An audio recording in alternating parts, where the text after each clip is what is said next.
കേരളത്തിലെ direct marketing കമ്പനികളിലെ തൊഴിൽ പീഡനത്തിൻ്റെ കൂടുതൽ ഞെട്ടിക്കുന്ന വിവരങ്ങളാണിപ്പോൾ പുറത്തു വരുന്നത്.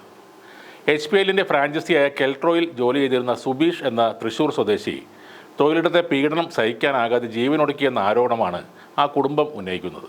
കെൽട്രോയിലെ ബ്രാഞ്ച് മാനേജർ ഹുബൈൽ എന്ന വ്യക്തിയാണ് തൻ്റെ മകനെ മരണത്തിലേക്ക് തള്ളിവിട്ടതെന്നാണ് അമ്മ സിന്ധു പറയുന്നത്. ഹുബൈൽ ട്രെയിനിങ്ങിന് എത്തിയ കുട്ടികളെ കൊണ്ട് ചെരുപ്പ് വരെ നക്കിച്ചിരുന്നു എന്ന് മകൻ പറഞ്ഞതായും സിന്ധു വെളിപ്പെടുത്തി. 2023 ജൂലൈ 28 സുബീഷിനെ തൂങ്ങി മരിച്ച നിലയിൽ കണ്ടെത്തിയത്. ഉദയംപേരൂരിലെ കെൽട്രോ ബ്രാഞ്ചിൽ വെച്ചായിരുന്നു സുബീഷ് ജീവനൊടുക്കാൻ ശ്രമിച്ചത്. കയറിൽ നിന്നും എടുക്കുമ്പോൾ മകന് ജീവൻ ഉണ്ടായിരുന്നെന്ന് സുഹൃത്തുക്കൾ പറഞ്ഞതായി സുബീഷിൻ്റെ അമ്മ ആരോപിക്കുന്നു. എന്നാൽ സുബീഷിനെ വളരെ ദൂരെയുള്ള ഒരു ആശുപത്രിയിലേക്ക് കൊണ്ടുപോകാൻ ഹുബൈൽ നിർബന്ധിക്കുകയായിരുന്നു. അതാണ് തൻ്റെ മകൻ്റെ മരണത്തിന് ഇടയാക്കിയതെന്നും അമ്മ സിന്ധു ആരോപിക്കുന്നു. 2020 ഡിസംബറിലാണ് സുബീഷ് അവിടെ ജോലിക്ക് കയറുന്നത്. കോലഞ്ചേരി ബ്രാഞ്ചിലായിരുന്നു ആദ്യം പോസ്റ്റിംഗ്. അവിടെ നിന്നും പ്രമോഷനായി, അതായത് വാക്കാൽ മാത്രമുള്ള അസിസ്റ്റൻറ്റ് മാനേജർ പദവിയിലെത്തി എന്ന് ചുരുക്കം. പണമുണ്ടാക്കണം, അച്ഛനെയും അമ്മയും നോക്കണം, നല്ലൊരു വീട് വെക്കണം, ഇങ്ങനെ ഒരു സാധാരണക്കാരൻ്റെ ആഗ്രഹങ്ങൾ തന്നെയായിരുന്നു സുബീഷിനും ഉണ്ടായിരുന്നത്. എല്ലായ്പ്പോഴും ഒരു കീറിയ പേഴ്സും മുഷിഞ്ഞ വസ്ത്രങ്ങളും മാത്രമായിരുന്നു സുബീഷ് വീട്ടിലെത്തുമ്പോൾ കണ്ടിരുന്നതെന്നും അമ്മ സിന്ധു പറയുന്നു. ഇനി കെൽട്രോയിലേക്ക് തിരിച്ചു പോകേണ്ടെന്ന് കുടുംബം പലവട്ടം പറഞ്ഞെങ്കിലും എന്നെങ്കിലും താൻ അവിടെ നിന്നും രക്ഷപ്പെടും എന്ന പ്രതീക്ഷ സുബീഷിനുണ്ടായിരുന്നു. ഹുബൈൽ നൽകിയ ബാങ്ക് അക്കൗണ്ടുകളിൽ സുബീഷ് സാമ്പത്തിക തിരിമറി നടത്തിയെന്ന് പറഞ്ഞുകൊണ്ടാണ് ആദ്യം മാനസിക പീഡനം ആരംഭിക്കുന്നത്. ഇതാണ് സുബീഷിനെ ആത്മഹത്യയിലേക്ക് നയിച്ചതെന്നും കുടുംബം ആരോപിക്കുന്നു.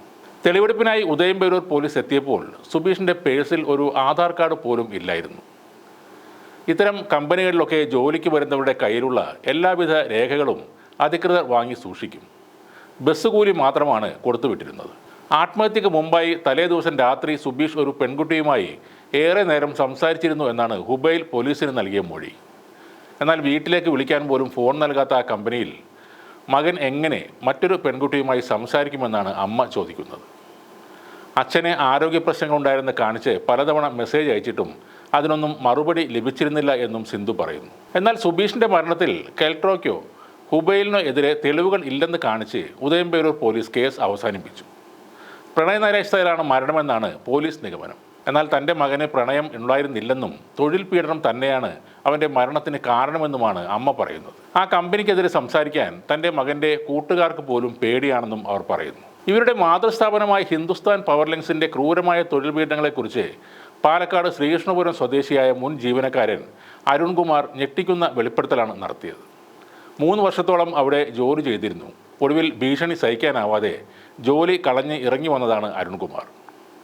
ആദ്യത്തെ പ്രളയത്തിന് ശേഷം തുടർന്നൊരു ആക്സിഡൻറ്റ് സംഭവിക്കുകയും അരുണിനെ അവിടെ നിന്ന് പോരേണ്ട അവസ്ഥ ഉണ്ടാകുകയും ചെയ്തിരുന്നു. അന്ന് നാട്ടിൽ വന്ന് തല്ലുമെന്നും കൈയും കാലും ഒടിക്കുമെന്നും ഇവർ അരുണിനെ ഭീഷണിപ്പെടുത്തുകയും ചെയ്തിരുന്നു. കമ്പനി പറയുന്ന ടാർഗറ്റ് തികക്കാത്തവർക്ക് പലവിധം പീഡനങ്ങൾ നേരിടേണ്ടി വരും.